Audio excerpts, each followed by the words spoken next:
Información con alto valor agregado. Esto es Agenda de Negocios con Alfonso Sánchez y Samuel Rivera.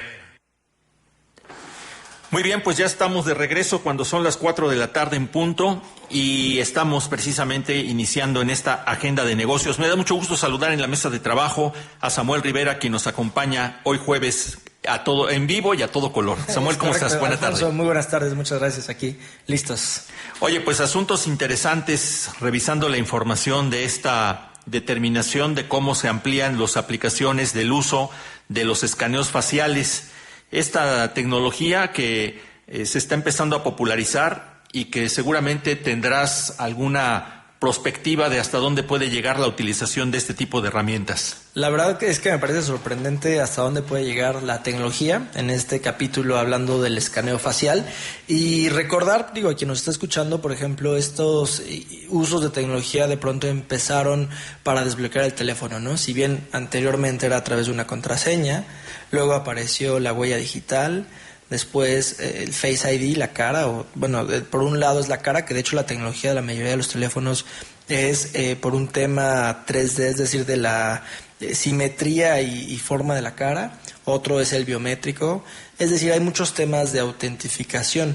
Lo interesante ahora es, y en la nota, cómo China, este líder no solo económico sino también tecnológico, apuesta y obliga a los prestadores de telecomunicaciones a tener un registro de la cara de cada ciudadano chino. Esto es muy interesante por lo que puede permitir, pero también polémico en otros sentidos. Por supuesto, porque se habla de como bondades, el impedir que se den fraudes, el tratar de tener un mejor seguimiento desde el punto de vista, digamos, de las aplicaciones económicas y del uso en beneficio de la propia sociedad de esta tecnología, pero también está como contraparte el control de la población a través de este uso masivo de una tecnología que pues suena como algo de ciencia ficción aplicado al control de las poblaciones tan numerosas como en este caso China, con una herramienta poderosísima que sería precisamente esto de la identificación facial con un dispositivo electrónico. Claro, sí. Pensando en lo positivo, desde luego tenemos que hablar de toda la parte que la tecnología, hablando puntualmente, por ejemplo, del tema de combatir la inseguridad. Es decir, al tener rostros, básicamente ya teniendo a un delincuente, se le podría ubicar en tiempo real su ubicación precisa. Es decir, no podría salir a la calle bajo la lógica que hubiera cámaras con reconocimiento facial, tal como está sucediendo en China. En Hong Kong lo veíamos que las manifestaciones, los manifestantes salían con los rostros totalmente, con láseres incluso señalando a las cámaras que los reconocían facialmente para inhabilitarlas. Pero creo que es oportuno hablar de lo positivo de esta tecnología en el sentido puntualmente de la seguridad. Es tecnología ya existente. De hecho, Huawei, el líder tecnológico del país China, tiene ya tecnología muy interesante para los gobiernos. Es muy relevante, creo que, hablar de ello.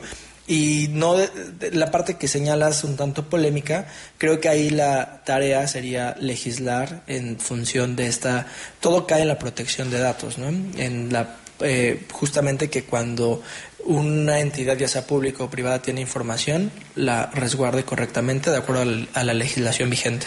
Al final de cuentas, este tipo de cosas se pueden, justificar desde una doctrina de seguridad, como lo hacen los países más avanzados. Bueno, en este caso Estados Unidos, ellos entiendo que ya de alguna manera aplican este tipo de escaneo de los rostros para identificar precisamente a potenciales amenazas hacia su seguridad nacional, y seguramente en muchos aeropuertos este tipo de cámaras estarán haciendo una labor similar sin que la gente se entere. Podrían estar aplicándose ya de una manera aleatoria tal vez, o con esta forma de identificar a los rostros, y puede tener esa justificación, y precisamente bajo el discurso de la seguridad, de combatir al terrorismo, etcétera, pero como bien dices, no deja de ser polémico. Claro, y hablando de lo positivo, por ejemplo, imaginemos este futuro cercano en el cual vayamos a hacer una compra y en lugar de tener que sacar un plástico, una tarjeta bancaria, sea nuestra cara el método de identificación asociado a una cuenta bancaria y el pago exitoso. Es decir, podríamos ir a una tienda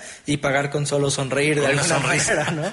Y lo mismo ir a un concierto, de nuestro acceso. Es decir, también hay una asociación ya que da una mejor experiencia, porque al final eso es la tecnología, el bienestar de la humanidad a través del avance científico de los servicios que tenemos. Entonces, esto al final también va en ese sentido.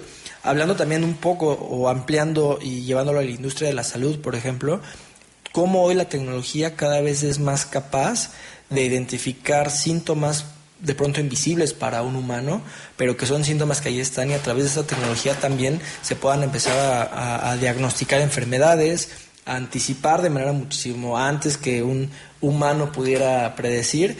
Es decir, también hay usos muy positivos. Si bien es polémico, como todo cambio disruptivo en la tecnología sacude de pronto a los paradigmas, creo que también hay que hablar de las bondades. Y en este sentido ya es una tecnología existente, es una tecnología cada vez más barata de alguna manera, ya los teléfonos conviven con ello. De hecho, quien nos está escuchando y tiene un teléfono de reconocimiento facial debe saber que su teléfono está entrenando y cada día lo conoce mejor. Es decir, nuestros teléfonos con toda esta lógica de inteligencia artificial están aprendiendo del día a día. Eso también es parte fundamental de entender el futuro. Algo tan simple como el WhatsApp, que continuamente cuando alguien está operándolo, el WhatsApp te sigue para saber cuáles son las palabras que más utilizas y hacerte las correcciones o las propuestas ortográficas antes inclusive de que termines de escribir una palabra. Ese es parte del aprendizaje que entiendo hacen, ¿no? Un aprendizaje entrecomillado. Es la manera en que se van actualizando las propias funciones que tiene un dispositivo inteligente como estos.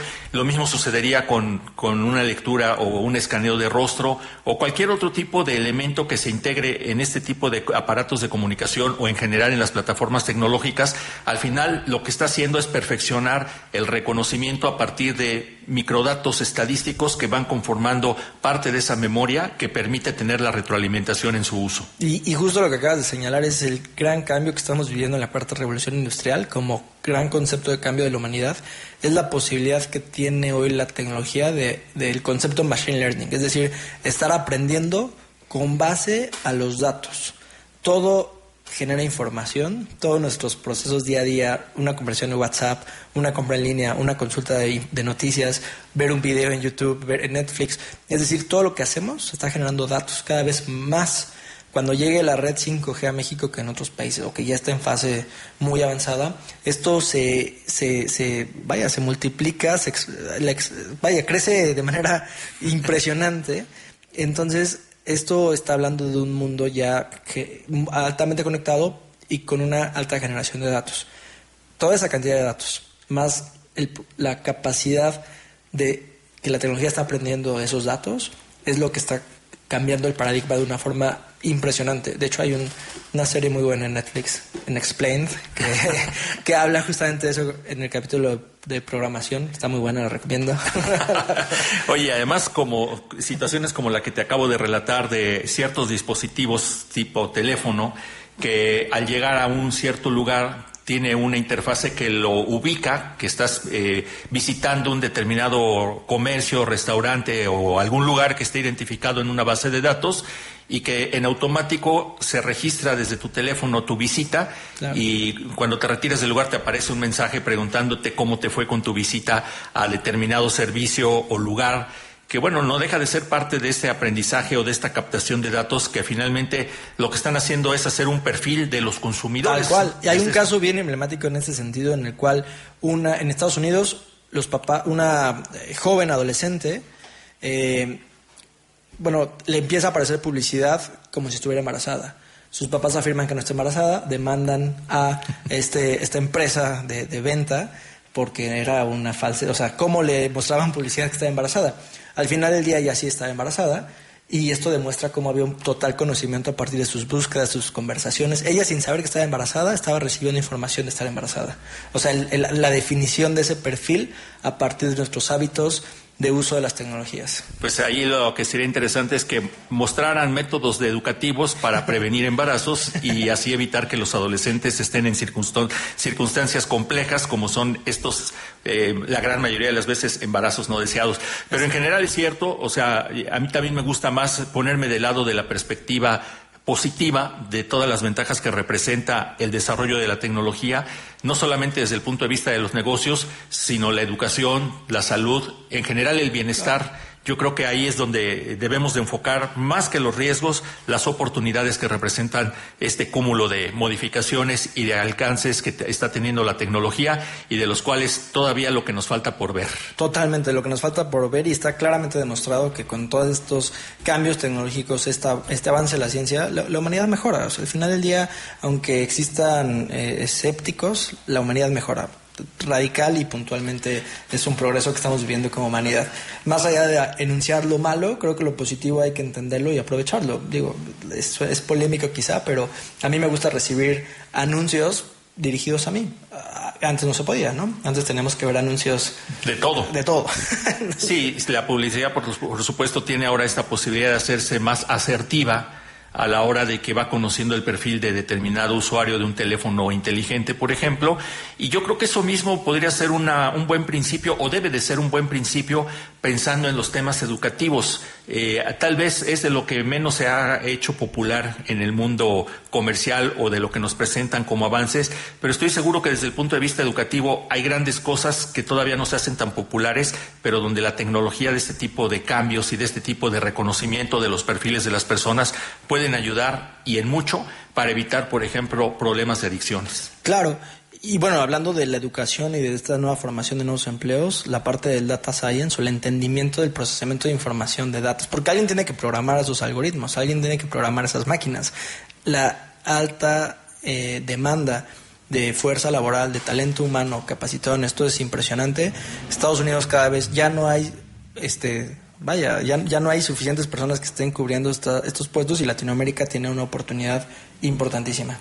Pues muy bien, Samuel, llegamos así al final de esta agenda de negocios. Se nos fue el tiempo rapidísimo, pero el sábado estaremos otra vez a las 2 de la tarde con el público de Radio Fórmula Morelos. 2 de la tarde, y hablaremos de herramientas tecnológicas para las MIPYME. Los invitamos a escucharnos, porque puntualmente cómo ocupar tecnología para sus negocios. Muchas gracias, Alfonso. Gracias, Samuel Rivera. Hasta aquí la información con alto valor agregado. Te esperamos en Agenda de Negocios, información para tu mejor toma de decisiones.